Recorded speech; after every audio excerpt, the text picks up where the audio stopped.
Hello everybody, Jeff Siegel here with your Levels Log. I'm bringing you another update on my journey with the Levels Continuous Blood Glucose Monitor. All right, and so today, what do I want to talk about? Well, this is the weekend. This is the first time I actually drank alcohol while using the Levels app. All right, and so it was really interesting to see how does alcohol affect my body's ability to regulate blood sugar? How does it impact my metabolism?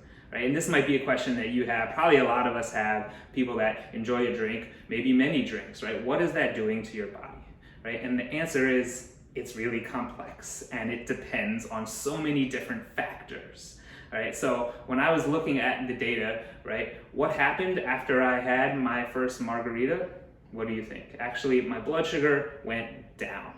And so that might be a little bit counterintuitive, right? You might expect alcohol, especially alcohol in a sugary cocktail, to increase your blood sugar. And the answer is that it certainly can. However, there's a lot of mechanisms at play here. And so one is this idea of sort of metabolic priority, right? When you consume alcohol, your body senses that this is actually a poison. Right? And the ethanol is a substance that your body does not want lingering around for a long time. So it prioritizes metabolizing that first. Right? So your body goes into action to deal with the alcohol, right? So it doesn't create too much damage and disruption to your system.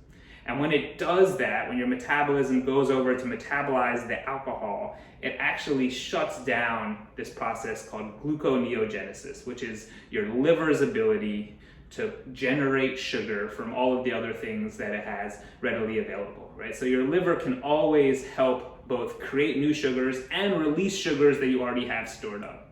What alcohol does is it disrupts or interferes or slows down this process from your liver to generate more sugar. Because guess what? Your liver is busy trying to detoxify and digest the alcohol. And so what that does is it actually can then lead to less sugar circulating in your blood because this system that's slowly feeding sugar out from your liver is now shut down. Right? The other thing that alcohol can do is actually, in the short run, in small quantities, can increase your insulin sensitivity. And there is some conflicting research on this or why it happens or how it happens, but it does seem that like one drink can actually increase people's insulin sensitivity, which means that your body is more capable of pulling that sugar from your blood into your cells. So what this can do is actually then lower your blood sugar, right? So the results that I found from having that one drink could have been a result of perhaps slight increased insulin sensitivity coupled with the fact that the alcohol shut down this process of gluconeogenesis, this process of my liver helping to create and release more sugars, right? And so what we saw then was actually blood sugar dropping down, right? And now the key here is to differentiate between having one drink and having many drinks, and then also to differentiate the effect it had on my blood sugar at this one point in time, and that the chronic effects of drinking can have on my metabolism over time.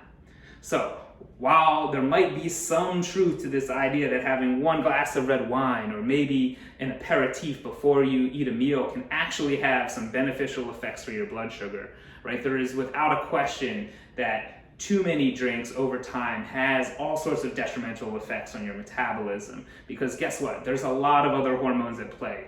All right, we're not just looking at glucose and insulin when it comes to alcohol. We're looking at a whole lot of other things that are happening in your body.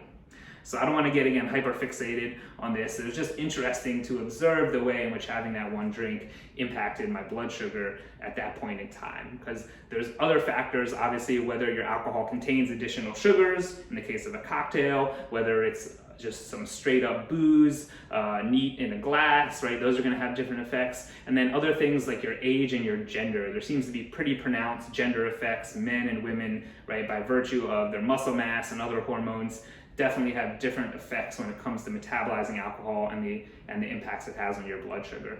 So something I'm just going to kind of pay attention to as we continue on in this journey. Again, I'm here to help unravel how is drinking this or eating that or doing this sort of exercise impacting my body's ability to self-regulate and to do so in a way, again, that sort of minimizes cellular damage, minimizes unhelpful and unpleasant blood sugar fluctuations, right? And maximizes what my body can do best, right, which is metabolize, digest, assimilate, and excrete.